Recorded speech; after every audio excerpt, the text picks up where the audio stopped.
18th numerical ਇਹ ਸੀਗਾ ਉਹਨੇ ਕਿਹਾ ਜੀ ਤੁਹਾਡੇ ਕੋਲ ਐਸ ਸੱਚ ਇਲੈਕਟ੍ਰੋਸਟੈਟਿਕ ਪੋਟੈਂਸ਼ੀਅਲ એનર્ਜੀ ਕੈਲਕੂਲੇਟ ਕਰੋ। ਇੱਕ ਸਿਸਟਮ ਦੇ ਅੰਦਰ ਦੋ ਚਾਰजेस ਆ 7 ਕੂਲਮ ਤੇ ਦੂਸਰਾ -2 ਮਾਈਕਰੋ ਕੂਲਮ। ਨਾਲ ਕੰਡੀਸ਼ਨ ਜਿਹੜੀ ਦਿੱਤੀ ਹੈ ਇੰਪੋਰਟੈਂਟ ਆ, with no external field placed at -9 centimetre and +9 centimetre. यानी थोड़े दोनों चार्जेस जेडे ने वो एक्स एक्सिस दे अलोंग लाई करते पे आ, ठीक है।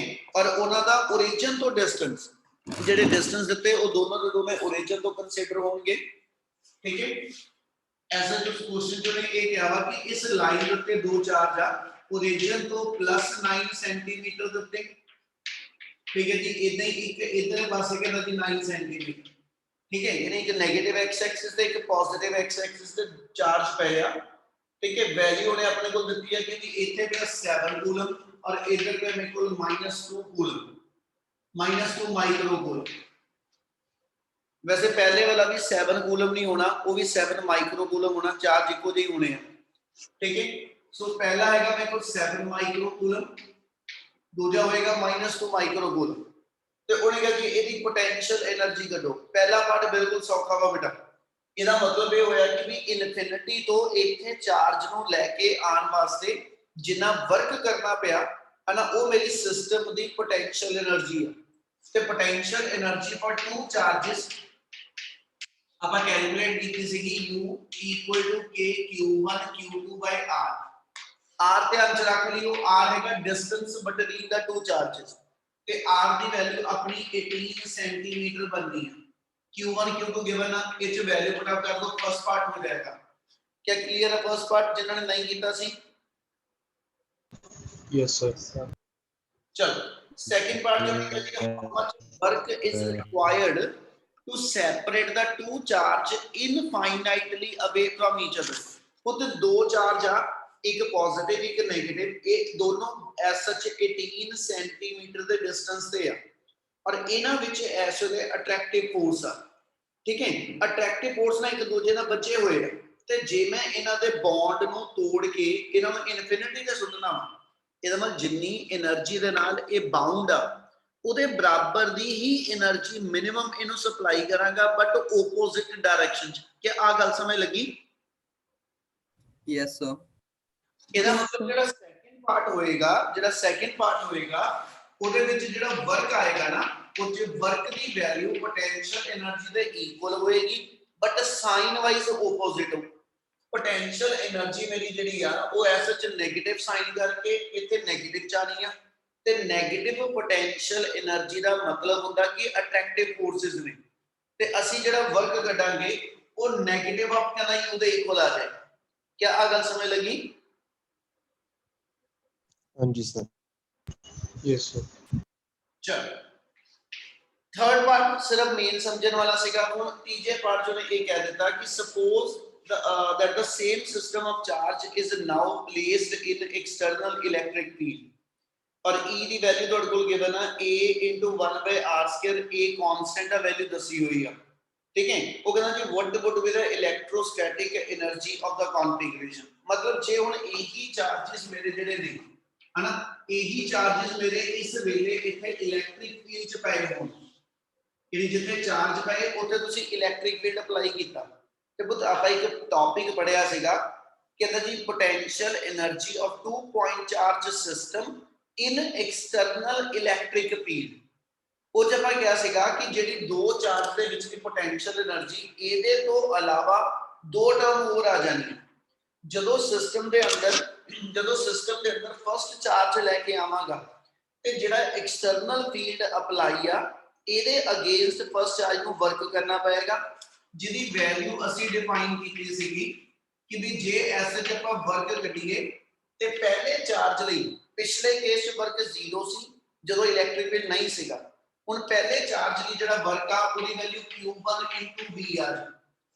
ਜਦੋਂ ਦੂਜਾ ਚਾਰਜ ਸਿਸਟਮ ਚ ਆਏਗਾ ਇਹਨੂੰ ਦੋ ਪਾਸੇ ਵਰਕ ਕਰਨਾ ਪੈਣਾ। ਇੱਕ ਇਸ ਚਾਰਜ ਨੂੰ ਐਕਸਟਰਨਲ ਫੀਲਡ ਦੇ ਅਗੇਂਸਟ ਵਰਕ ਕਰਨਾ ਪੈਣਾ, ਇੱਕ ਬਿਟਵੀਨ ਦਾ ਟੂ ਚਾਰਜ ਵਰਕ ਕਰਨਾ ਪੈਣਾ। यानी एक वैल्यू मेरी q2 * v और एक वैल्यू मेरी q1 q2 r12। क्या आज चीज समझ लगी जो की मैं? Yes. हाँ जी सर.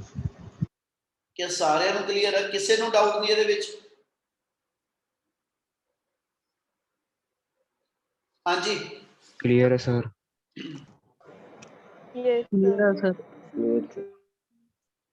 हाँ जी अंश, दिव्यांशु, अनमोल, पारस, स्माइल, आदित्य, क्या सारे ਨੂੰ क्लियर है चीज? Yes sir. हाँ जी sir. Yes sir. Yes, sir. Yes, sir. Aditya clear है? Aditya Yes, sir. क्लियर है चीज? Yes. अटेम्प्ट किया ਸੀ न्यूमेरिकल सॉल्व किया ਸੀ न्यूमेरिकल आदित्य? Yes, sir. चल अगे किदा करना हुन ਆਪਾਂ बोलो जल्दी अपने Sir, क्वेश्चन हुआ नहीं था. हां Sir, आता नहीं था. हाँ जी कौन बोलेगा जी किदा करना क्यों क्वेश्चन स्माइल ग्राइमन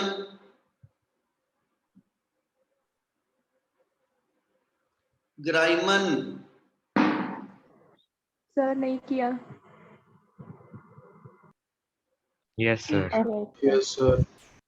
ਜਦੋਂ ਤੁਹਾਡੇ ਕੋਲ ਸਿਸਟਮ ਦੇ ਅੰਦਰ ਐਕਸਟਰਨਲ ਫੀਲਡ ਨਹੀਂ ਸੀਗਾ ਉਦੋਂ ਪੋਟੈਂਸ਼ੀਅਲ એનર્ਜੀ ਜਿਹੜੀ ਇੰਨੀ ਟਰਮ ਨਾਲ ਸਿਰਫ ਆਉਂਦੀ ਆ ਪਰ ਜੇ ਐਕਸਟਰਨਲ ਫੀਲਡ ਅਪਲਾਈ ਕਰ ਦਾਂਗੇ ਤੇ ਫਿਰ ਪਹਿਲੇ ਚਾਰਜ ਨੂੰ ਐਕਸਟਰਨਲ ਫੀਲਡ ਵਿੱਚ ਆਉਣ ਵਾਸਤੇ ਵਰਕ ਕਰਨਾ ਪਿਆ ਠੀਕ ਹੈ ਜੀ ਜਿਹਦੀ ਵੈਲਿਊ ਅਸੀਂ ਚਾਰਜ ਇਨਟੂ ਪੋਟੈਂਸ਼ੀਅਲ ਦੇ ਨਾਲ ਡਿਫਾਈਨ ਕਰਦੇ ਹਾਂ ਦੂਜੇ ਚਾਰਜ ਨੇ ਜਦੋਂ ਸਿਸਟਮ ਚ ਆਣਾ ਉਹਨੂੰ ਦੋ ਥਾਂ ਤੇ ਵਰਕ ਕਰਨਾ ਪਿਆ ਐਕਸਟਰਨਲ ਫੀਲਡ ਦੇ ਅਗੇਂਸਟ ਵਰਕ ਕਰਨਾ ਪਿਆ ਜਿਹੜਾ Q2 V ਬਣਿਆ ਇੱਕ ਪਹਿਲੇ ਚਾਰਜ ਦਾ ਫੀਲਡ ਵੀ ਬਣਿਆ ਹੋਵੇਗਾ ਇਹਦੇ ਫੀਲਡ ਦੇ ਅਗੇਂਸਟ ਵੀ ਵਰਕ ਕਰਨਾ ਪਿਆ ਇਸ ਲਈ ਉਹਦੀ ਟਰਮ ਇੰਨੀ ਆ ਗਈ ਹੁਣ ਇਹਦੇ ਵਿੱਚੋਂ ਆਪਣੇ ਕੋਲ V ਹੈ ਨਹੀਂ ਆਪਣੇ ਕੁਐਸਚਨ ਚ ਜੋ ਗਿਵਨ ਆ ਆਪਣੇ ਕੁਐਸਚਨ ਚ ਜੋ ਗਿਵਨ ਆ ਉਹ ਇਲੈਕਟ੍ਰਿਕ ਫੀਲਡ ਆ ਜਿਹਦੀ ਵੈਲਿਊ ਉਹਨੇ A/R² ਡਿਫਾਈਨ ਕੀਤੀ ਹੈ और A ਉਹਨੇ ਡਿਫਾਈਨ ਕੀਤਾ ਕਿ ਕਾਂਸਟੈਂਟ ਆ ਇਹਦੀ ਵੈਲਿਊ ਉਹਨੇ ਦੱਸੀ ਆਪਣੇ ਕੋਲ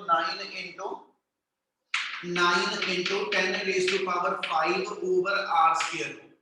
ਹੁਣ ਪੁੱਤ ਇਲੈਕਟ੍ਰਿਕ ਫੀਲਡ ਦਿੱਤਾ ਹੋਵੇ ਪੋਟੈਂਸ਼ੀਅਲ ਚਾਹੀਦਾ ਹੋਵੇ ਕੀ ਕਰਾਂਗੇ Sir V by R.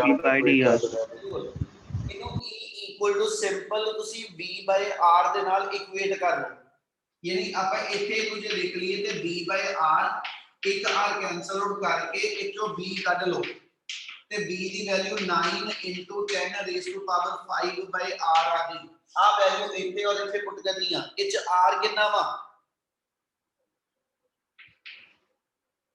ਇੱਥੇ R ਦੀ ਵੈਲਿਊ ਕਿੰਨੀ ਹੈ ਜੀ 18 centimeter. 18. not 18 18. ਇਹੀ ਚੀਜ਼ ਦਾ ਧਿਆਨ 18. ਇੱਥੇ ਜਿਹੜਾ ਡਿਸਟੈਂਸ ਹੈਗਾ ਜਿਹਨੂੰ ਆਪਾਂ ਇੱਥੇ R ਸਿੰਬਲ ਦਿੱਤਾ ਵਾ ਇਹ ਹੈਗਾ ਡਿਸਟੈਂਸ ਬਿਟਵੀਨ ਟੂ ਚਾਰजेस ਜਿਹਦੀ ਵੈਲਿਊ 18 ਬਣੀ ਸੀਗੀ ਠੀਕ ਹੈ ਹੁਣ ਜੇ ਮੈਂ ਇੱਥੇ ਦੇਖਾਂ ਤਾਂ ਮੈਂ R12 ਲਿਖਿਆ ਯਾਨੀ ਇਹ ਤਾਂ ਡਿਸਟੈਂਸ ਬਿਟਵੀਨ ਟੂ ਚਾਰਜ ਆ ਮਤਲਬ ਇੱਥੇ R12 ਚੱਲਦਾ ਪਿਆ R ਇੱਥੇ ਜਿਹੜਾ ਆਏਗਾ ਇਹ origin ਤੋਂ ਇੰਡੀਵਿਜੂਅਲ ਚਾਰਜ ਦਾ ਡਿਸਟੈਂਸ ਆ ਯਾਨੀ ਇਸ origin ਤੋਂ ਇਸ ਚਾਰਜ ਤੇ origin ਤੋਂ ਇਸ ਚਾਰਜ ਦਾ ਡਿਸਟੈਂਸ ਆ और दोनों पासे चार्ज ओरिजिन तो 9 सेंटीमीटर ਦੇ ਡਿਸਟੈਂਸ ਤੇ ਯਾਨੀ ਇੱਥੇ r ਦੀ ਵੈਲਿਊ ਜਿਹੜੀ ਆ ਉਹ 9 ਸੈਂਟੀਮੀਟਰ ਆ ਨਾ ਕਿ 18 ਸੈਂਟੀਮੀਟਰ ਕੀ ਗੱਲ ਸਮਝ ਲੱਗੀ यस Yes sir. ਸੋ ਤੁਹਾਡੇ ਕੋਲ ਇੰਨੀ ਟਰਮ ਜਿਹੜੀ ਆ ਟਰਮ ਜਿਹੜੀ ਆ ਇਹ ਆਲਰੇਡੀ ਉੱਪਰ ਬਣੀ ਹੋਈ ਆ ਇਹੀ ਵਾਲੀ ਇੱਥੇ ਸਬਸਟੀਟਿਊਟ ਕਰਾਂਗੇ ਜਿਹੜਾ v ਹੈਗਾ ਦੋਨਾਂ ਥਾਵਾਂ ਤੇ ਉਹ ਇਸ ਫਾਰਮੂਲੇ ਚ ਪਹਿਲਾਂ ਕੈਲਕੂਲੇਟ ਕਰ ਲਾਂਗੇ ਤੇ Q1 Q2 ਆਪਣੇ ਕੋਲ ਦੋਨੋਂ ਚਾਰਜ ਦਿੱਤੇ ਹੋਏ ਫਿਰ ਇਹਨੂੰ ਸੋਲਵ ਕਰੋ ਫਿਰ ਤੁਹਾਡੇ ਕੋਲ ਤੁਹਾਡਾ total work done for the two charges in external field calculate ਹੋਏਗਾ ਇਸ ਪਾਰਟ ਦੇ ਕਰਕੇ ਆ ਥਰਡ ਪਾਰਟ ਦੇ ਕਰਕੇ ਇਹ ਨਿਊਮੈਰੀਕਲ ਇੰਪੋਰਟੈਂਟ ਆ ਕਿ ਸਮਝ ਲੱਗਿਆ Yes, sir. Yes, sir. ਕਿਸੇ ਨੂੰ ਕਿਸੇ ਸਟੈਪ ਦਾ ਹਜੇ ਵੀ ਡਾਊਟ ਹੈਗਾ ਤਾਂ ਇੱਕ ਵਾਰੀ ਬੋਲੋ ਪਹਿਲਾਂ क्या क्लियर आ जाए क्लियर है तो मैं कंटिन्यू करा जल्दी जल्दी Yes, sir. Yes, sir. Yes, sir. चलो ठीक है जी। नेक्स्ट है 19th numerical, a molecule of substance, a molecule of a substance has a permanent electric dipole moment of magnitude 10 raised to power minus 29 coulomb meter। यानी एक molecule दी dipole moment ਦਿੱਤੀ ਹੋਈ ਆ, ਉਹਨੇ ਕੀ ਕਿਹਾ, a mole of this substance is polarized at low temperature by applying a strong electrostatic field of magnitude 10 raised to power 6 volt per meter। ਉਹਨੇ ਇਹ ਕਿਹਾ ਕਿ ਵੀ ਤੁਹਾਡੇ ਕੋਲ ਐਸਐਚ ਜਿਹੜੇ ਇੱਕ ਮੋਲੀਕਿਊਲ ਦੀ ਡਾਈਪੋਲ ਮੂਵਮੈਂਟ ਦਿੱਤੀ ਆ, ਇਦਾਂ ਦੇ ਬਣੇ ਹੋਏ ਮੋਲੀਕਿਊਲ ਦਾ, ਇਦਾਂ ਦੇ ਬਣੇ ਹੋਏ ਮੋਲੀਕਿਊਲ ਦੀ ਮੇਰੇ ਕੋਲ ਕੰਪਲੀਟ ਇੱਕ ਮੋਲ ਹੈਗਾ ਵਾ, ਯਾਨੀ ਮੈਨੂੰ ਐਵੋਗੈਡਰੋ ਨੰਬਰ ਦੇ ਬਰਾਬਰ ਮੇਰੇ ਕੋਲ ਮੋਲੀਕਿਊਲਸ ਨੇ। ਉਹਨੇ ਕਿਹਾ ਜੀ ਤੁਸੀਂ ਉਹ ਸਾਰੇ ਦੇ ਸਾਰੇ ਮੋਲੀਕਿਊਲ ਜਿਹੜੇ ਨੇ ਹਨਾ ਇਲੈਕਟ੍ਰਿਕ ਫੀਲਡ ਦੇ ਅੰਡਰ ਰੱਖੇ ਆ ਐਟ ਲੋ ਟੈਂਪਰੇਚਰ। ਟੈਂਪਰੇਚਰ ਲੋ ਇਸ ਲਈ ਬੋਲਿਆ ਜਾ ਰਿਹਾ ਬੇਟਾ ਕਿ ਜੇ ਟੈਂਪਰੇਚਰ ਵਧੇਗਾ ਤੇ ਮੋਲੀਕਿਊਲ ਅਲਾਈਨਡ ਨਹੀਂ ਹੋਣੇ, ਮੋਲੀਕਿਊਲ ਡਿਸਅਲਾਈਨ ਹੋਣੇ ਸ਼ੁਰੂ ਹੋ ਜਾਣ, ਕਿਉਂਕਿ ਟੈਂਪਰੇਚਰ ਦੇ ਵਧਣ ਨਾਲ ਮੋਲੀਕਿਊਲ ਨੂੰ ਕਿਨੈਟਿਕ એનર્ਜੀ ਮਿਲਣੀ ਆ ਤੇ ਕਿਨੈਟਿਕ એનર્ਜੀ ਦੇ ਕਰਕੇ ਮੋਲੀਕਿਊਲ ਡਿਫਰੈਂਟ ਡਾਇਰੈਕਸ਼ਨ ਦੇ ਵਿੱਚ ਡਿਸਅਲਾਈਨ ਹੁੰਦੇ ਚਲੇ ਜਾਣੇ। क्या आ गल समझ लगी जो बोली मैं? No, Yes, sir. sir. Yes, sir. इस चीज को दोबारा रिपीट कर रहा, जे मान लो मेरे को मॉलिक्यूल जेडे ने, ठीक है, किसी एक मॉलिक्यूल दी डाइपोल मोमेंट आ एक मॉलिक्यूल आ, ਇਹਦੇ ਅੰਦਰ ਸੀ ਕਿੰਨੇ ਚਾਰਜ 네ਗੇਟਿਵ ਤੇ ਪੋਜ਼ਿਟਿਵ ਸੈਪਰੇਟ ਹੋ ਕੇ, ਠੀਕ ਹੈ, ਡਾਈਪੋਲ movement the direction negative to positive ਆ। ਇਹਦਾ ਮਤਲਬ ਇਸ ਡਾਇਰੈਕਸ਼ਨ ਦੇ ਵਿੱਚ ਇਹ ਮੋਲੀਕਿਊਲ ਅਲਾਈਨਡ ਆ। ਇਦਾਂ ਦੇ ਬਣੇ ਹੋਏ ਮੋਲੀਕਿਊਲ ਮੇ ਕੋ ਜਿਹੜੇ ਨੇ ਇਹਦਾ ਇੱਕ ਮੋਲ ਆ ਤੇ ਸਾਰੇ ਮੋਲੀਕਿਊਲ ਜਿਹੜੇ ਨੇ ਤੇ ਆਲ ਅਲਾਈਨਡ ਇਨ ਸੇਮ ਡਾਇਰੈਕਸ਼ਨ, ਠੀਕ ਹੈ। ਜੇ ਟੈਂਪਰੇਚਰ ਵਧਾਵਾਂਗਾ ਤੇ ਇਹ ਮੋਲੀਕਿਊਲਸ ਨੂੰ ਕਿਨੈਟਿਕ એનર્ਜੀ ਮਿਲਣ ਕਰਕੇ ਇਹ ਡਿਫਰੈਂਟ ਡਾਇਰੈਕਸ਼ਨ ਚ ਜਿਹੜੇ ਅਲਾਈਨਡ ਹੋ ਜਾਂਦੇ ਆ। ਇਹ ਗੱਲ ਸਮਝ ਲੱਗੀ ਸਾਰਿਆਂ ਨੂੰ? Yes, sir. Yes, sir. Yes, sir.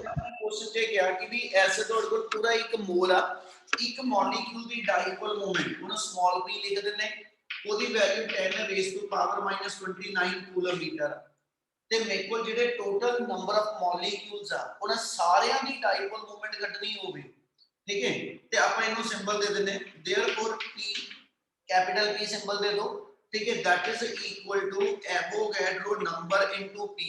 क्या आ गल समझ लगी? Yes. Yes, sir.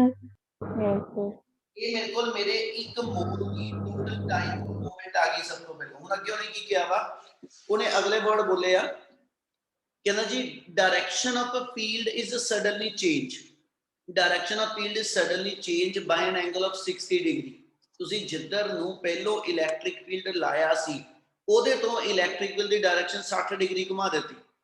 Estimate the heat released by the substance in aligning the dipole along the new direction of the field, ठीक है जी।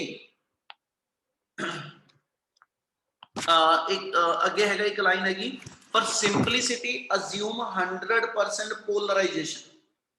ਉਹ ਤੇ ਇੱਕ ਵਾਰੀ ਹੁਣ ਸਾਰਾ ਇੱਕ ਦੁਬਾਰਾ ਸਟੇਟਮੈਂਟ ਦੱਸ ਰਿਹਾ, ਉਹਨੇ ਆਪਾਂ ਨੂੰ ਇਹ ਕਿਹਾ ਵਾ ਕਿ ਤੁਹਾਡੇ ਕੋਲ ਇੱਕ ਕੰਪਲੀਟ ਮੋਲ ਆ, ठीक है, एक कंप्लीट मोल के अंदर आ सारे मॉलिक्यूल जेडे ने है ना ये सारे के सारे सेम डायरेक्शन च अलाइंड आ। इस डायरेक्शन च तुसी इलेक्ट्रिक फील्ड अप्लाई कीता ते इस डायरेक्शन च मेरे सारे एटम अलाइंड हो गए। इस तो बाद तुसी इलेक्ट्रिक फील्ड दी डायरेक्शन जेडी सीगी, मान लो इथों अपनी पोजीशन तो नवी पोजीशन जिधर नु शिफ्ट कीता वो 60 डिग्री है ते जे इलेक्ट्रिक फील्ड दी डायरेक्शन में शिफ्ट करांगा ਤੇ ਇਹ ਸਾਰੇ ਦੇ ਸਾਰੇ ਐਟਮ ਜਿਹੜੇ ਨੇ ਉਸ ਨਵੀਂ ਡਾਇਰੈਕਸ਼ਨ ਚ ਅਲਾਈਨਡ ਹੋਣ ਲਈ ਜਾਓਗੇ।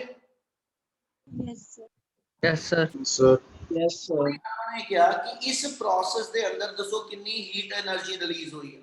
ਤੇ ਬੱਚੇ ਹੀਟ એનર્ਜੀ ਕੈਲਕੂਲੇਟ ਕਰਨ ਦਾ ਮੈਥਡ ਇਹ ਹੋਏਗਾ ਕਿ ਇਸ ਮੂਵਮੈਂਟ ਤੇ ਉਹਨਾਂ ਦੀ ਇਲੈਕਟ੍ਰਿਕ ਪੋਟੈਂਸ਼ੀਅਲ એનર્ਜੀ ਕੱਢ ਲਈਏ ਕਿੰਨੀ ਆ। ਇਸ ਵੇਲੇ ਉਹ 0 ਡਿਗਰੀ ਤੇ ਅਲਾਈਨਡ ਆ, ਠੀਕ ਹੈ, ਤੇ ਜਦੋਂ ਆਪਣੀ ਪੋਜੀਸ਼ਨ ਤੋਂ 60 ਡਿਗਰੀ ਤੇ ਗਏ ਨੇ ਤੇ ਨਵੀਂ ਪੋਜੀਸ਼ਨ ਦੇ ਅੰਦਰ ਉਹਨਾਂ ਦੀ ਫੇਰ ਪੋਟੈਂਸ਼ੀਅਲ એનર્ਜੀ ਕੱਢ ਲਈਏ ਕਿੰਨੀ ਆ। ਤੇ ਜੇ ਦੋਨਾਂ ਥਾਵਾਂ ਤੇ ਪੋਟੈਂਸ਼ੀਅਲ એનર્ਜੀ ਬਰਾਬਰ ਨਹੀਂ ਆਈ है ना, इथे cos 0 डिग्री चलना। पोटेंशियल एनर्जी का फॉर्मूला आपा आ पढ़िया होया पिछले चैप्टर च, पोटेंशियल एनर्जी का फॉर्मूला पढ़िया सी माइनस पीई कॉस थीटा। क्या आप फॉर्मूला क्लियर जो लिखता पे Yes, sir. Yes, sir. Yes, sir. Yes, sir. Yes, sir. Originally ਮੇਰੇ ਕੋਲ ਇਹ ਪੋਟੈਂਸ਼ੀਅਲ એનર્ਜੀ 0 ਡਿਗਰੀ ਤੇ ਕੱਢਦੇ ਪਏ ਆਪਾਂ, ਨਵੇਂ ਕੇਸ ਦੇ ਵਿੱਚ ਪੋਟੈਂਸ਼ੀਅਲ એનર્ਜੀ 60 ਡਿਗਰੀ, ਠੀਕ ਹੈ। cos 0 1 बनना ਤੇ cos 60 1/2 ਹੁੰਦਾ। ਇਹਦਾ ਮਤਲਬ ਹੈ ਜਿੰਨੀ એનર્ਜੀ ਇਸ ओरिजिनल ਪੋਜੀਸ਼ਨ 'ਚ ਸੀਗੀ, ਨਵੀਂ ਪੋਜੀਸ਼ਨ 'ਚ ਜਾ ਕੇ એનર્ਜੀ ਜਿਹੜੀ ਆ cos 60 ਕਰਕੇ ਹਾਫ ਰਹਿ ਜਾਊ। Yes, sir. Yes, sir. Yes, sir. ਇਹ ਹੋ ਗਿਆ ਕਿ ਆਪਣੀ ਟੋਟਲ એનર્ਜੀ ਦੇ ਵਿੱਚੋਂ ਹਾਫ એનર્ਜੀ ਇਸ ਨਵੀਂ ਡਾਇਰੈਕਸ਼ਨ 'ਚ ਮੈਨੂੰ ਵਾਪਸ ਮਿਲੀ ਆ, ਤੇ ਹਾਫ એનર્ਜੀ ਮੇਰੀ ਜਿਹੜੀ ਆ ਉਹ ਹੀਟ એનર્ਜੀ ਬਣ ਕੇ ਲਾਸ ਹੋ ਜੂ ਬੇਟਾ। Yes. Yes, sir. ਇਹਨੂੰ ਪੂਰੇ ਫਾਰਮੂਲੇ ਨੂੰ ਲਿਖ ਲਵਾਂ, ਇਹ ਇੱਕ ਮੋਲੀਕਿਊਲ ਹੀ ਆ, ਆਪਾਂ ਲਿਖਣਾ ਇੱਕ ਮੋਲ ਵਾਸਤੇ, ਹੈਨਾ। ਉਹਨੇ ਜਿਹੜਾ ਇਹ ਵਰਡ ਬੋਲਿਆ ਕਿ 100% ਪੋਲਰਾਈਜੇਸ਼ਨ, ਉਹਦਾ ਮਤਲਬ ਇਹ ਕਿ ਇਹਨਾਂ ਦੇ ਜਿੰਨੇ ਵੀ ਮੋਲੀਕਿਊਲਸ ਨੇ ਸਾਰੇ ਪੋਲਰਾਈਜ਼ ਹੋਏ ਆ। ਇਹ ਨਹੀਂ ਕਿ ਜੇ ਮੇਰੇ ਕੋਲ ਟੋਟਲ ਐਵੋਗੈਡਰੋ ਨੰਬਰ ਦੇ ਬਰਾਬਰ ਮੋਲੀਕਿਊਲ ਆ ਤੇ ਉਹਦੇ ਵਿੱਚੋਂ ਕੁਝ ਮੋਲੀਕਿਊਲ ਪੋਲਰਾਈਜ਼ ਨਹੀਂ ਹੋਏ, ਇਹਦਾ ਨਹੀਂ ਹੈਗਾ। ਜੇ 100 ਐਟਮ ਆ ਇਹਦੇ ਅੰਦਰ ਤੇ 100 ਦਾ 100 ਐਟਮ ਪੋਲਰਾਈਜ਼ਡ ਆ। ਇਸੇ ਲਈ ਤੁਸੀਂ ਇੱਕ ਐਟਮ ਦੀ ਡਾਈਪੋਲ ਮੂਵਮੈਂਟ ਨੂੰ ਤੁਸੀਂ ਟੋਟਲ ਨੰਬਰ ਆਫ ਮੋਲੀਕਿਊਲ ਦੇ ਨਾਲ ਮਲਟੀਪਲਾਈ ਕਰਦੇ ਪਏ। ਕਲੀਅਰ ਹੈ ਨੀ ਗੱਲ? Yes, sir. Yes, sir. Yes, Yes. ਇਹਦਾ ਜੇ ਫਾਰਮੂਲਾ ਆਪਾਂ ਲੈ ਕੇ ਚੱਲੀਏ ਤੇ ਆਪਣੇ ਕੋਲ ਜਿਹੜਾ ਪੂਰਾ ਫਾਰਮੂਲਾ ਬਣ ਜਾਣਾ ਉਹ ਆ ਜਾਏਗਾ, ਕਹਿੰਦਾ ਜੀ ਐਸਐਚ ਇੱਥੇ ਲੈ ਦੋ -PE into NA into cos theta 2 minus cos theta 1, ठीक है। इस फॉर्मूले में अकॉर्डिंगली थीटा 2 अपना 60 डिग्री आ, थीटा 1 अपना 0 डिग्री आ। कैलकुलेट कर लो, जिन्नी ਤੁਹਾਡਾ એનર્ਜੀ ਦੀ ਵੈਲਿਊ ਆਏਗੀ, ਠੀਕ ਹੈ, ਜਿੰਨੀ ਤੁਹਾਡੀ એનર્ਜੀ ਦੀ ਵੈਲਿਊ ਆਏਗੀ ਇੰਨੀ એનર્ਜੀ ਤੁਹਾਡੀ ਜਿਹੜੀ ਮੋਲੀਕਿਊਲ ਦੇ ਕੋਲ ਬਚੀ ਆ, ਤੇ ਇੰਨੀ ਹੀ એનર્ਜੀ, ਕਿਉਂਕਿ cos 60 ਹਾਫ ਨਿਕਲ ਜਾਣੀ ਆ, ਇਸ ਲਈ ਇੰਨੀ ਹੀ એનર્ਜੀ ਮੇਰੀ ਜਿਹੜੀ ਆ ਉਹ ਨਾਲੋਂ ਨਾਲ ਮੇਰੇ ਕੋਲ ਹੀਟ એનર્ਜੀ ਦੀ ਫਾਰਮ ਚ ਲਾਸ ਹੋਏਗੀ। ਕੀ ਗੱਲ ਕਲੀਅਰ ਹੋਈ ਬੇਟਾ ਨੂਮੈਰੀਕਲ ਦੀ? Yes, sir. Yes, sir. Yes, sir. Yes, sir. ਚਲੋ ਇਸ ਤੋਂ ਬਾਅਦ ਨੈਕਸਟ ਨੂਮੈਰੀਕਲ ਜਿਹੜੇ ਗੌਸ ਥਿਊਰਮ ਦੇ ਆ, ਇੱਕ ਵਾਰ ਉਹਦੇ ਫਾਰਮੂਲੇ ਐਕਸਪਲੇਨ ਕਰ ਰਹੇ ਆ, ਫਿਰ ਆਪਾਂ ਨੂੰ ਕੰਟੀਨਿਊ ਕਰਦੇ। ਫਾਰਮੂਲੇ ਦੇ ਵਿੱਚ ਆਪਣੇ ਕੋਲ ਸੀਗਾ ਗੌਸ ਥਿਊਰਮ ਦੀ ਪਹਿਲਾਂ ਤਾਂ ਸਟੇਟਮੈਂਟ ਦੇ ਅਕੋਰਡਿੰਗਲੀ, ਠੀਕ ਹੈ। ਪਹਿਲਾ ਆਪਣੇ ਕੋਲ ਕੰਡੀਸ਼ਨ ਸੀਗੀ ਉਹਦੇ ਅੰਦਰ ਫਲਕਸ ਦਾ ਫਾਰਮੂਲਾ ਸੀਗਾ। ਫਲਕਸ ਨੂੰ ਅਸੀਂ ਦੋ ਮੈਥਡ ਨਾਲ ਲਿਖਿਆ ਸੀ, ਇੱਕ ਤੇ ਸੀਗਾ ਸੀ ਫਲਕਸ ਜਿਹੜੀ ਆ ਇਲੈਕਟ੍ਰਿਕ ਫੀਲਡ ਦੇ ਏਰੀਆ ਵੈਕਟਰ ਦੀ ਡਾਟ ਪ੍ਰੋਡਕਟ ਦੇ ਬਰਾਬਰ ਆ ਬੇਟਾ, ਯਾਨੀ ਫਾਈ ਨੂੰ ਅਸੀਂ ਡਿਫਾਈਨ ਕੀਤਾ ਸੀਗਾ E vector dot ds vector, ਠੀਕ ਹੈ। ਤੇ ਜੇ ਟੋਟਲ ਪੂਰੀ ਸਰਫੇਸ ਦੀ ਕੱਢਣੀ ਹੋਈ ਤੇ ਇਹਦੀ ਇੰਟੀਗ੍ਰੇਸ਼ਨ ਕਰ ਲਈਦੀ ਆ, ਤੇ ਦੂਜੇ ਪਾਸੇ ਇਹਨੂੰ ਅਸੀਂ ਲਿਖਿਆ ਸੀਗਾ q ਬਾਈ ਐਪਸਾਈਲਨ ਨॉट, ਠੀਕ ਹੈ। ਹੁਣ ਇਹ ਤੋਂ ਇੱਕ ਲਾਈਨ ਬੋਲਾ, ਸੌਰੀ ਇਹਦੇ ਤੋਂ ਇੱਕ ਲਾਈਨ ਬੋਲਾ ਕਿ ਫਲਕਸ ਬੱਚੇ ਜਿਹੜੀ ਚੀਜ਼ ਤੇ ਡਿਪੈਂਡੈਂਟ ਆ, ਹਨਾ। ਜੇ ਮੰਨ ਲਓ ਮੈਨੂੰ ਕੁਐਸਚਨ ਦੇ ਅੰਦਰ ਇਲੈਕਟ੍ਰਿਕ ਫੀਲਡ ਵੈਕਟਰ ਫਾਰਮ ਚ i cap j cap the farm ਚ ਦਿੱਤਾ ਹੋਇਆ, ਇਹਦੀ ਏਰੀਆ ਵੈਕਟਰ ਵੀ ਦਿੱਤਾ ਹੋਇਆ, ਤੇ ਫਿਰ ਫਲਕਸ ਦਾ ਫਾਰਮੂਲਾ ਆ ਯੂਜ਼ ਕਰਿਆ ਕਰਾਂਗੇ। ਤੇ ਜੇ ਮੰਨ ਲਓ ਮੈਨੂੰ ਚਾਰਜ ਦੀ ਅਮਾਉਂਟ ਦੱਸੀ ਹੋਈ ਹੈ, ਫਿਰ ਫਲਕਸ ਦਾ ਫਾਰਮੂਲਾ ਸਾਡੇ ਕੋਲ ਜਿਹੜਾ q ਬਾਈ ਐਪਸਾਈਲਨ ਨॉट ਤੋਂ ਯੂਜ਼ ਕਰਾਂਗੇ। ਕੀ ਇੰਨੀ ਗੱਲ ਕਲੀਅਰ ਆ? Yes, sir. Yes, sir. Yes, sir. ਬਾਅਦ ਆਪਾਂ ਇੱਕ ਟੌਪਿਕ ਪੜਿਆ ਸੀ ਇਹਦੀ ਐਪਲੀਕੇਸ਼ਨਸ ਦੇ ਅੰਦਰ, electric field intensity due to line charge. ਜੇ ਇੱਕ ਲਾਈਨ ਦੇ ਉੱਤੇ ਚਾਰਜ ਡਿਸਟ੍ਰੀਬਿਊਟਡ ਆ, ਇਹਦਾ ਇਲੈਕਟ੍ਰਿਕ ਫੀਲਡ ਇੰਟੈਂਸਿਟੀ ਕੈਲਕੂਲੇਟ ਕਰਨੀ, ਤੇ ਇਹਦਾ ਫਾਰਮੂਲਾ ਆਇਆ ਸੀ ਲੈਮਡਾ ਓਵਰ 2 ਪਾਈ ਐਪਸਾਈਲਨ ਨॉट ਇਨਟੂ r, ਤੇ ਇਹਨੂੰ ਆਪਾਂ ਮੋਡੀਫਾਈ ਕਰਕੇ ਕਿ ਅਸੀਂ 2 ਨਾਲ ਮਲਟੀਪਲਾਈ ਡਿਵਾਈਡ ਕਰ ਲਓ, ਤੇ ਇਹਦੀ ਥਾਂ ਤੇ ਸਾਡਾ ਫਾਰਮੂਲਾ ਜਿਹੜਾ ਸੀਗਾ ਉਹ ਬਣ ਗਿਆ 2 ਲੈਮਡਾ ਓਵਰ 4 ਪਾਈ ਐਪਸਾਈਲਨ ਨॉट ਇਨਟੂ r। ਕਲੀਅਰ ਹੈ formula? Yes, sir. Yes, sir. ਉਸ ਤੋਂ ਬਾਅਦ ਇੱਕ ਰਿਜ਼ਲਟ ਸਿੱਧਾ ਦੱਸਣ ਲੱਗਿਆ, ਜੇ ਮੰਨ ਲਓ ਆਪਾਂ electric field intensity due to spherical shell ਕੱਢਣੀ ਹੋਵੇ, ਯਾਨੀ ਜਿਹੜੀ ਮੇਰੇ ਕੋਲ ਗਿਵਨ ਬਾਡੀ ਆ ਉਹ ਇੱਕ ਲਾਈਨ ਨਾ ਹੋ ਕੇ ਮੇਰੇ ਕੋਲ ਚਾਰਜ ਜਿਹੜੇ ਇੱਕ ਸ਼ੈਲ ਤੇ ਡਿਸਟ੍ਰੀਬਿਊਟਡ ਆ ਬੇਟਾ, ਤੇ ਪੁੱਤ ਸ਼ੈਲ ਤੇ ਜਦੋਂ ਚਾਰਜ ਡਿਸਟ੍ਰੀਬਿਊਟਡ ਆ, ਇਹਦੇ ਵਾਲਾ ਕੇਸ ਪੁਆਇੰਟ ਚਾਰਜ ਕੇਸ ਵਾਲਾ ਜਿਹੜਾ ਕੇਸ ਆਪਾਂ ਕੀਤਾ, ਦੋਨੋਂ ਸੇਮ ਬਣ ਜਾਂਦੇ। ਮਤਲਬ ਇਹ ਆ कि जे मैं इस शैल ते चार्ज डिस्ट्रीब्यूट कीता वा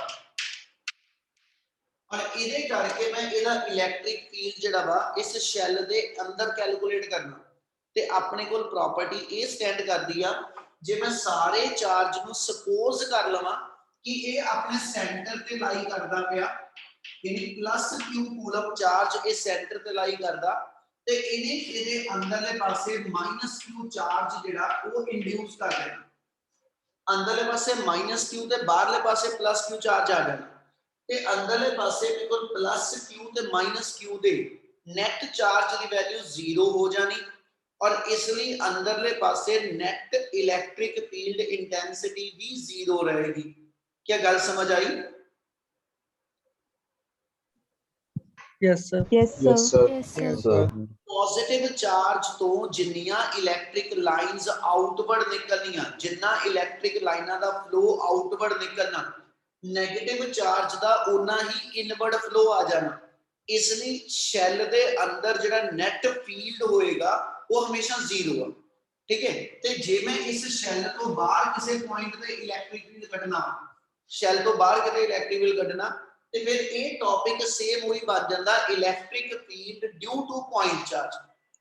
ठीक है तो electric field due to point charge के अंदर इलैक्ट्रिक फील्ड का formula K Q by R square यानी बाहर के पासे electric field K Q by R square point charge वक्र ही वेरी करेगा। क्या गल समझ आई बच्चे? Yes, sir. Yes, Yes, sir. चल हुन इधर रिलेट करके अपन न्यूमेरिकल ले रहे हैं। ठीक है अपने को ने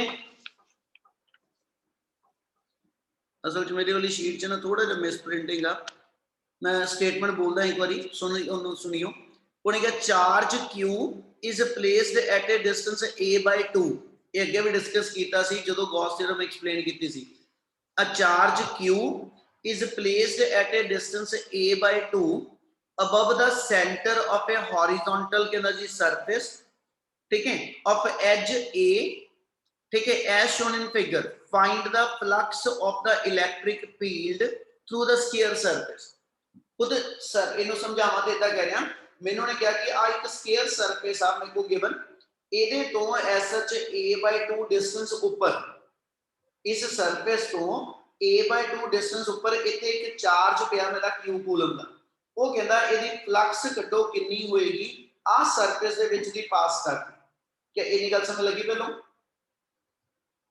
Yes, sir. Yes, sir. ਤੇ ਬੱਚੇ sh ਗੌਸ ਥਿਊਰਮ ਨਾਲ ਇਹਦੀ ਫਲਕਸ ਕੱਢਣੀ ਫਲਕਸ ਜਦੋਂ ਵੀ ਕੱਢਣੀ ਗੌਸ ਥਿਊਰਮ ਲਗਾਣੀ ਤੇ ਫਲਕਸ ਜਦੋਂ ਅਸੀਂ ਇਹਦੀ ਕੈਲਕੂਲੇਟ ਕਰਨੀ ਆ ਉਹਦੀ ਪਹਿਲੀ ਪ੍ਰਾਪਰਟੀ ਇਹ ਆ ਕਿ ਤੁਹਾਡੀ ਜਿਹੜੀ ਵੀ ਸਰਫੇਸ ਜੋ ਫਲਕਸ ਕੱਢਣੀ ਉਹਦੇ ਵਰਗੀਆਂ ਸਰਫੇਸਿਸ ਜੋੜ ਕੇ ਇੱਕ ਕੰਪਲੀਟ ক্লোਜ਼ ਸਰਫੇਸ ਪਹਿਲਾਂ ਬਣਾਵਾਂਗੇ। ਆ ਚਾਰਜ ਜੇ ਹਵਾ ਦੇ ਵਿੱਚ ਪਿਆ ਵਾ ਤੇ ਇਹਦੇ ਥੱਲੇ a/2 ਡਿਸਟੈਂਸ ਤੇ ਥੱਲੜੀ ਸਰਫੇਸ ਆ ਹੈਨਾ ਤੇ ਇਹ ਆਪਣੇ ਆਪ ਦੇ ਵਿੱਚ ਓਪਨ ਸਰਫੇਸ ਆ ਮਤਲਬ ਇਹਨੂੰ ਉੱਪਰੋਂ ਕਿਸੇ ਨੇ ਨਹੀਂ ਢਕਿਆ ਸਾਈਡਾਂ ਤੋਂ ਕਿਸੇ ਨੇ ਨਹੀਂ ਢਕਿਆ ਹੋਇਆ ਤੇ ਇਦਾਂ ਪੋਸੀਬਲ ਨਹੀਂ ਹੋਏਗਾ। ਉਹਦੇ ਲਈ ਸਭ ਤੋਂ ਪਹਿਲਾਂ ਕੀ ਕਰਨਾ ਪਏਗਾ ਇਸ ਚਾਰਜ ਤੇ ਇਸ ਸਰਫੇਸ ਦਾ ਜੋ ਡਿਸਟੈਂਸ ਆ ਇਹਦੇ ਅਕੋਰਡਿੰਗਲੀ ਇੰਨੇ ਹੀ ਡਿਸਟੈਂਸ ਤੇ ਮੈਨੂੰ ਜਿਹੜੀ ਆ ਉੱਪਰਲੇ ਪਾਸੇ ਇੰਨੇ ਡਿਸਟੈਂਸ ਤੇ ਮੈਨੂੰ ਜਿਹੜੀ ਫਾਰਵਰਡ ਡਾਇਰੈਕਸ਼ਨ ਇੰਨੇ ਡਿਸਟੈਂਸ ਤੇ ਬੈਕਵਰਡ ਇੰਨੇ ਤੇ ਲੈਫਟ ਸਾਈਡਸ ਇੰਨੇ ਤੇ ਰਾਈਟ ਸਾਈਡ ਤੇ ਸਰਫੇਸ ਚਾਹੀਦੀਆਂ ਨੇ। क्या आ गल समझ लगती भी? Yes, sir. Yes, Yes, sir. Yes, sir. ਜੇ ਯਾਦ ਹੋਵੇ ਤਾਂ ਇਹਦੀ ਮੈਂ ਐਗਜ਼ਾਮਪਲ ਇਹ ਦਿੱਤੀ ਸੀ ਕਿ ਆਪਾਂ ਮੰਨ ਲਓ ਜਿਹੜੇ ਵੀ ਰੂਮ 'ਚ ਬੈਠੇ ਆ ਉਸ ਰੂਮ ਦੇ ਸੈਂਟਰ ਦੇ ਵਿੱਚ ਹਵਾ ਦੇ ਵਿੱਚ ਇੱਕ ਚਾਰਜ ਪਿਆ a/2 ਉਹ ਕਹਿੰਦਾ ਜੀ ਇਸ ਚਾਰਜ ਇਹ ਉੱਤੇ ਚਾਰਜ ਪਿਆ ਮੇਰੇ ਕੋਲ q ਕੂਲਮ ਉਹਦੇ ਤੋਂ a/2 ਡਿਸਟੈਂਸ ਥੱਲੇ ਤੁਹਾਡਾ ਫਰਸ਼ ਵਾ ਠੀਕ ਹੈ ਉਹ ਮੈਨੂੰ ਕਹਿੰਦਾ ਦੱਸੋ ਜੀ ਉਸ ਚਾਰਜ ਦੀ ਕਿੰਨਾ ਫਲੋ ਇਲੈਕਟ੍ਰਿਕ ਲਾਈਨਾਂ ਦਾ ਕਿੰਨਾ ਫਲੋ ਉਸ ਫਰਸ਼ ਦੇ ਵਿੱਚ ਦੀ ਨਿਕਲਦਾ ਤੇ ਜਦੋਂ ਤੁਸੀਂ ਉਸ ਸਰਫੇਸ ਦੇ ਵਿੱਚ ਫਲੋ ਕੱਢਣਾ ਵਾ ओने ही डिस्टेंस ते मैं ऊपर एक सरफेस सोचांगा ओने डिस्टेंस ते मैं लेफ्ट साइड ते ओने डिस्टेंस ते मैं राइट ते ओने डिस्टेंस ते मैं फॉरवर्ड डायरेक्शन च ओने ते मैं बैकवर्ड डायरेक्शन तो सारियां सरफेसेस नु जोड़ के ਇਹਦਾ मतलब चार्ज ਦੇ अराउंड एक क्लोज गॉसियन सरफेस बनूगी। Yes, sir. Yes, sir. हाँ जी, sir. ਤੇ ਆਪਣੀ ਜਿਹੜੀ ਗੌਸੀਅਨ ਸਰਫੇਸ ਬਣੀ ਆ ਉਹਦੇ 6 ਫੇਸਿਸ ਬਣੇ ਇੱਕ ਥੱਲੇ ਇੱਕ ਉੱਪਰ ਇੱਕ ਅੱਗੇ ਇੱਕ ਪਿੱਛੇ ਇੱਕ ਲੈਫਟ ਇੱਕ ਰਾਈਟ ਉਹ 6 ਫੇਸਿਸ ਦੀ ਮਿਲਾ ਕੇ ਜਿਹੜੀ ਟੋਟਲ ਫਲਕਸ ਆ ਉਹਦੇ ਲਈ ਫਾਰਮੂਲਾ ਹੈਗਾ ਪਾਈ ਦਾ Q by epsilon naught, मतलब जे आ मेरे को as such surface given आ,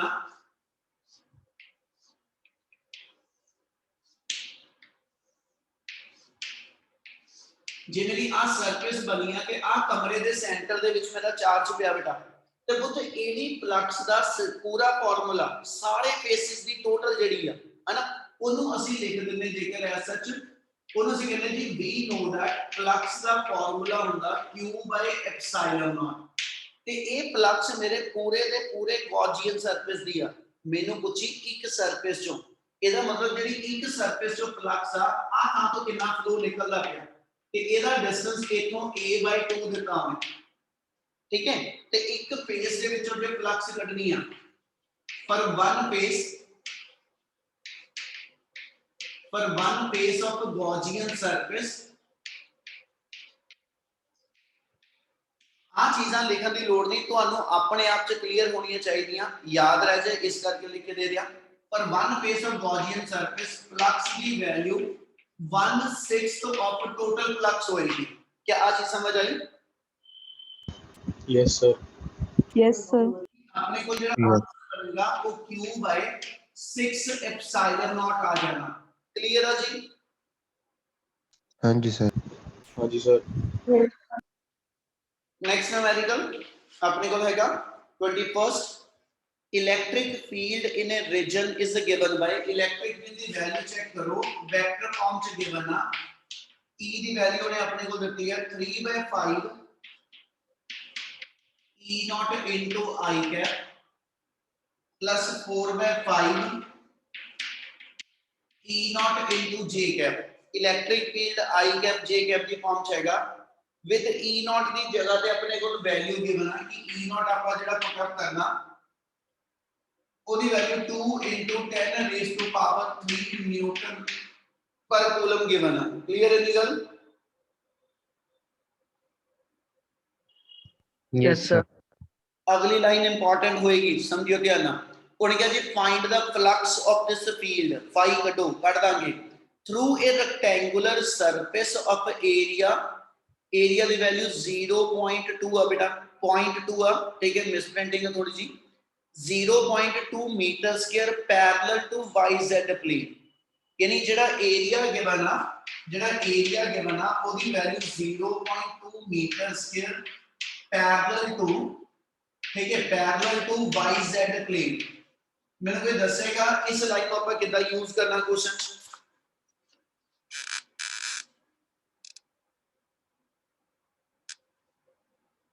आवाज आ रही? Yes, sir.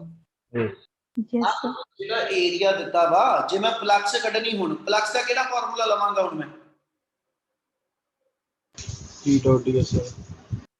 E vector dot ds vector, ਤੇ ਮੈਂ ds vector ਕਿੱਦਾਂ ਬਣਾਵਾਂ, ਯਾਨੀ ਏਰੀਆ ਵੈਕਟਰ ਕਿੱਦਾਂ ਲਵਾਂ? सर कॉस में। cos में, चलो कुछ और बोलो ਜਿਹਦੇ ਦਿਮਾਗ 'ਚ ਹੋਵੇ।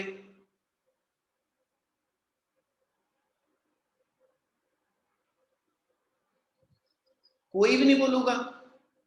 Jasdeep? Sir, equation of line. Equation of line. ना, वो तो एक चीज दिमाग से लेके आओ, सारे जने जरूरी है, फ्लक्स का फार्मूला जेड़ा बोल रहे पे वो आपा आ बोल रहे हैं, E vector dot area vector, आपा ds की थां ते A वेक्टर लिख लिया, बच्चे एरिया वेक्टर दी डायरेक्शन किधर ਨੂੰ ਹੁੰਦੀ ਆ? Perpendicular to the surface. Perpendicular to the surface.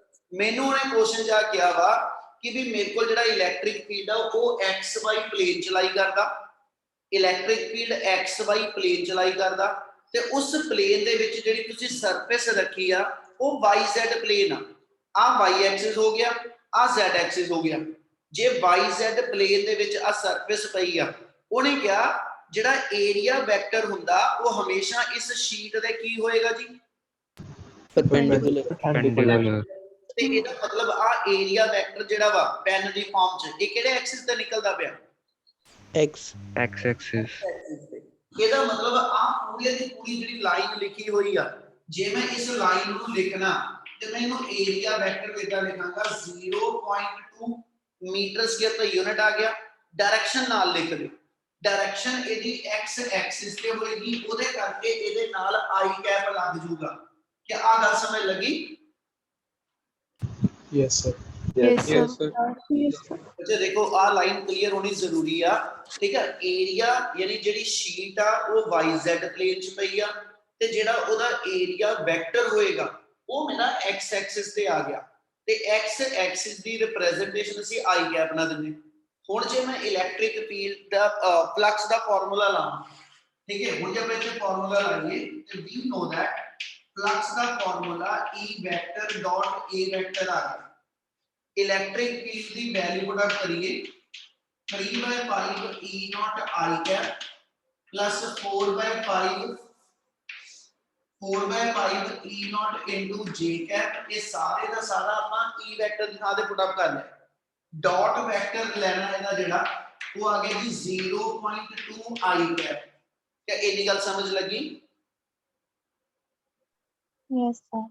Yes, Yes, sir. sir. तो इनु मल्टीप्लाई करना ते +1 दी एक प्रॉपर्टी याद करो i वेक्टर ਇਹਨੇ ਜਦੋਂ ਮਲਟੀਪਲਾਈ ਹੋਣਾ ਇੱਕ ਵਾਰੀ i cap dot i cap बनना ਇੱਕ ਵਾਰੀ j cap dot i cap ਆਣਾ ਤੁਸੀਂ +1 ਚ ਪੜਿਆ ਵਾ i cap dot i cap j cap dot j cap ਤੇ k cap dot k cap ਉਹਦੀ ਵੈਲਿਊ 1 ਹੁੰਦੀ i cap dot j cap ਠੀਕ ਹੈ ਜਾਂ j cap dot i cap ਉਹਦੀ ਵੈਲਿਊ 0 ਹੁੰਦੀ ਕਿਆ ਇਹ ਯਾਦ ਆ ਕਿ ਦੱਸਾਂ Sir, that's the query.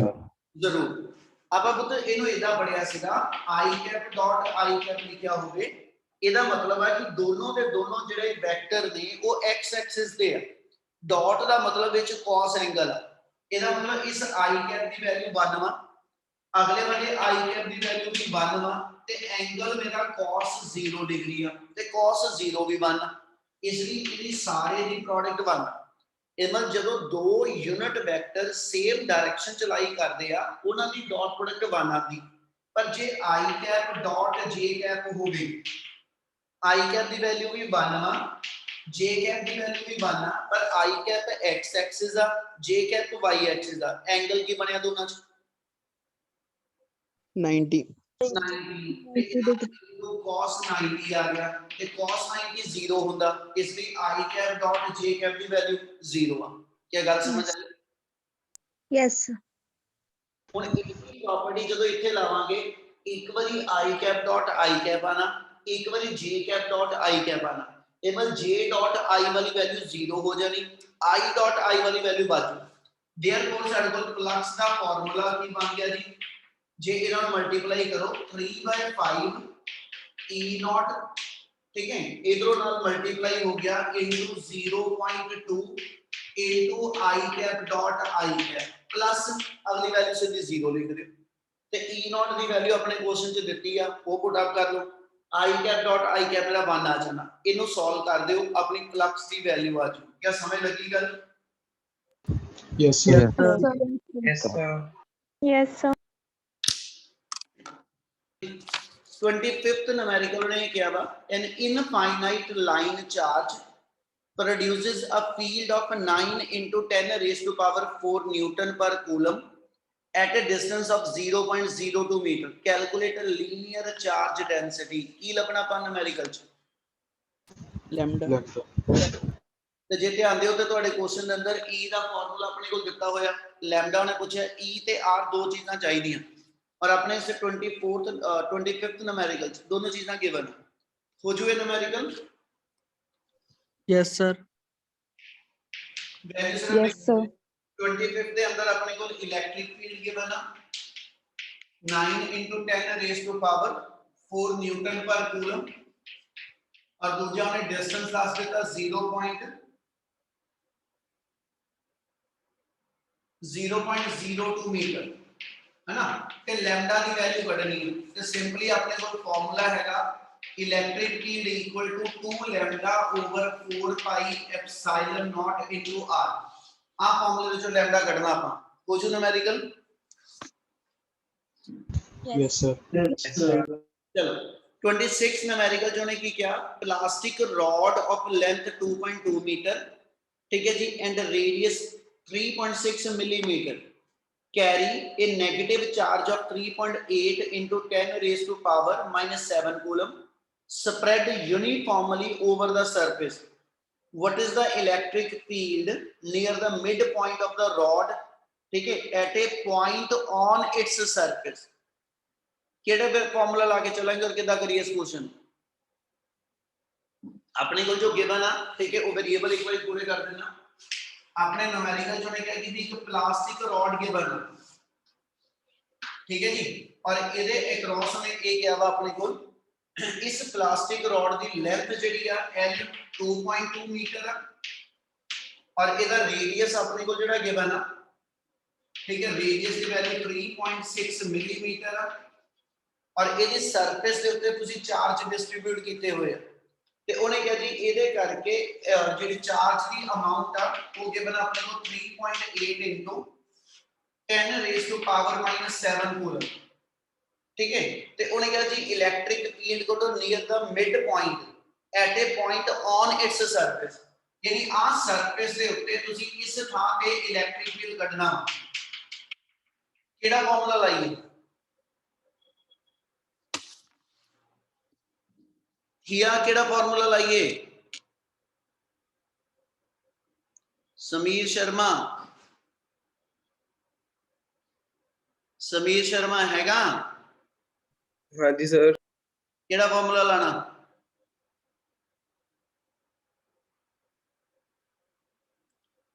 Film देखने बैठे हो, कोई डायलॉग भी याद कर लेना सी। जिया केड़ा फार्मूला लाना? Sir, E equals to lambda 2 pi epsilon naught. Lambda over, Yes, sir. दोबारा बोलो formula. Sir, E equals to lambda over 2 pi epsilon naught. 2 pi epsilon naught into r भी तो हैगा बच्चे। Yes, sir. लैम्डा तो अपने को दिता नहीं हो, लैम्डा कित्थों बनाएगी? Sir, Q by L. Very good, बिल्कुल ठीक। अपने क्वेश्चन के अंदर जे इसे फार्मूला लेके चलिए तो इलेक्ट्रिक फील्ड की फार्मूला आ गया 2 lambda over 4 pi epsilon naught into r। Lambda है नहीं, r अपने को दसिया होया नहीं, बट लैम्डा की वैल्यू ਆਪਾਂ ਕਹਿੰਦੇ ਹੁੰਦੇ लैम्डा ਹੁੰਦਾ total charge by total length ਤੇ लैम्डा ਦੀ ਆਪਣੇ ਕੋਲ ਚਾਰਜ ਵੀ ਗਿਵਨ ਹੈ ਤੇ ਲੈਂਥ ਵੀ ਹੈਗੀ। ਆ ਦੋਨੋਂ वेरिएबल पुट अप करके ਇੱਥੇ ਆਪਣੇ ਕੋਲ एसएच लैम्डा आ जाएगा, फिर e की वैल्यू काट दे, क्या हो जाएगा न्यूमेरिकल? Yes. Yes, sir. कोई क्लियर है ना सारे नु? Yes, sir. Yes, sir. Yes, sir. चलो इस तो बाद जेड़ा 27th न्यूमेरिकल आ, ठीक है, ओदी वैल्यू ओदा देखो ने की क्वेश्चन च क्या वा, electric field in a region is radially outward and vary with the distance r as E equal to 250 r volt per meter square. Calculate charge contained in a sphere of radius 0.2 meters centered at origin.